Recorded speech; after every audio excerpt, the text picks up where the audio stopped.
Hi, welcome to all of you. In previous video, we have seen what is supervised learning and what is unsupervised learning.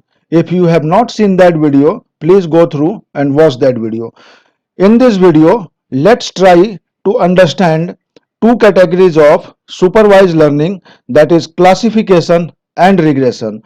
So you may ask, if both classification and regression comes under supervised learning, then what is the basic difference between these two? So let's see the differences. So classification problems are basically supervised learning problem where the target or response, some books refer target, some other books refer responses. So where target or response variables takes only discrete finite countable values. This could be binary classification or multi-class classification. So discrete means it may take two values, yes or no, 0 or 1. So you can see here the binary classification. So when classes are 2, we can say it is a binary classification, and when classes are multiple, let's suppose A, B, C, D, 0, 1, 2, 3, then we say it's a multi-class classification. So these are classes A, B, C, D, 0, 1, 2, 3, yes or no. Then we will see one example, credit card payment on time or not. Let's see the regression. Regression problems are supervised learning problems where target or response is a continuous variable, can take any real number. So we will see one example for this also, which is used bike price prediction. So let us look at the example for supervised learning, credit card payment on time. Here the problem is, if any customer has taken credit card from bank, would like to predict whether the customer will pay the utilized money on time or not. Here the feature that we have identified is name, salary, credit limit, money spent percentage and age, and the response and target happen to be will pay money on time or not. So let's see the data. If we have got the historical data of last 4 to 5 years of customer from same bank, then supervised learning algorithm will help us to build a model which relates the response or target attribute, which is nothing but will pay on time or not, future tuples in such a way that the future observations are predicted as accurately as possible. Here, if you can see, the response or target attribute will pay on time or not is a discrete valued variate. That means it can take only two values, that is yes or no. Let's see the second example of predicting price of used bike. Here the problem is, what is the price of used bike? The feature that is considered are brand, year of manufacturing, engine capacity, mileage, distance traveled. The response or target attribute happen to be the price of used bike. If we are given the data like this, then supervised learning algorithms help us to fit a model that relates response, this is response or target, attribute to a feature tuples, this is the feature tuples, brand, year, engine capacity, mileage, and distance travel, this is the feature tuple, and this is response and target. So then supervised learning algorithms help us to fit a model that relates response or target attribute to a feature tuples with the goal of accurately predicting any feature observations.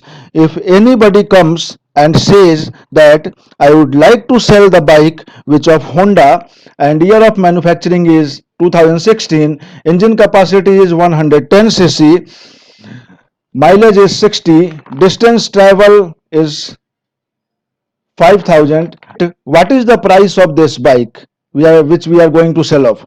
This is also a supervised learning problem. Here, if you carefully observe the response or target attribute, which is price, can take any real number as its values. So what is the meaning of any real number as its values? So any real number in the form of P by Q,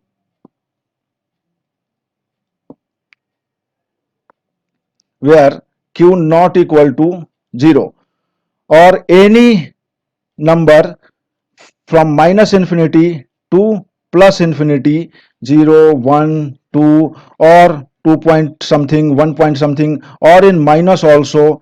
Let's suppose if you want to predict the temperature of one particular day, so temperature can be minus 30 degree or minus 40 degree, something like that. So if you compare these two supervised learning problem that we have seen, in one learning problem the response or target attribute can take only finite values, which is yes or no, and in another example the response or target can take any real number, which can be 12.5, which can be 1200.9, 1 lakh 0.98, any real number which is continuous value on number line. This will take a discrete value or finite or countable, and this can take any continuous value on number line from minus infinity to plus infinity. So let's do couple of examples of classification and regression. So in classification, if you want to predict whether a patient has a particular disease or not, let's suppose if you have a historic data of 5 to 6 year inside hospital, multiple features of already existing patient, and then target and response is yes and no. So if any new patient comes, so we have already built a model, and then we can identify whether by looking their features and attributes whether that particular patient is having dengue or not. Similarly, we have seen a credit card payment on time, whether the customer which has already taken the credit card will pay the utilized money on time or not, since we have already built the model on the historic data. Similarly, email spam detection. So we can detect whether the incoming email which is coming inside inbox is a spam or not by looking the historic features of multiple datas. Similarly, you can see in regression, we can predict the house or property price, predicting a stock market price for any product or companies, predicting sales of bike or car, which we have already seen in this PPT last example. So continuous value which is yes, no, 0, 1, or multi-class classification.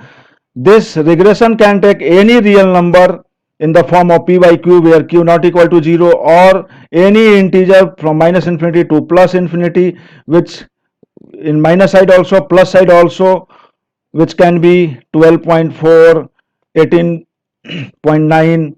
So it will be a continuous. So I hope you would have understood the basic difference between classification and regression. Let's proceed to the next PPT, and this is the PPT which will give you a kind of glimpse which I will be explaining in all upcoming videos. So you can see here inside AI we have, so this outer circle is AI. Inside that we have second level circle, which is machine learning, and inside that we have three categories. One is supervised learning, unsupervised learning, this is supervised, this is unsupervised learning, and then reinforcement learning. And we have deep learning also and natural language processing also. So this deep learning and natural language processing can come under supervised or unsupervised on the basis of problem classification. So we have to classify the problem whether it is coming under supervised or unsupervised. Then we can implement by applying the deep learning concept and then NLP. So under supervised we have a regression and classification, which we have already seen the differences between these two. Inside regression we have a linear regression. Inside linear we have I have categorized two categories. First one, simple linear regression. Second was multiple linear regression. I will be explaining both with Python code to explain the concept. Then polynomial regression. Under the classification we have a multiple algorithms which I will be explaining, which first one is nearest neighbor, neighbors classifier, logistic regression. You can see here the logistic regression name is saying regression, so you should not be confused. This comes under classification. When I will explain logistic regression, I will explain why it comes under classification, not in regression. Then decision tree, then support vector machine, then ensemble method. So these are the classification methods which I will be explaining. Then under unsupervised learning, I will be explaining clustering. Inside clustering we have a k-mean algorithm, hierarchical algorithm, density based algorithm, market basket analysis, then principal component analysis, which is nothing but called dimension reduction. So the importance of dimension reduction, as you can see in plane, we can visualize maximum of three dimension, which is x, y, and z.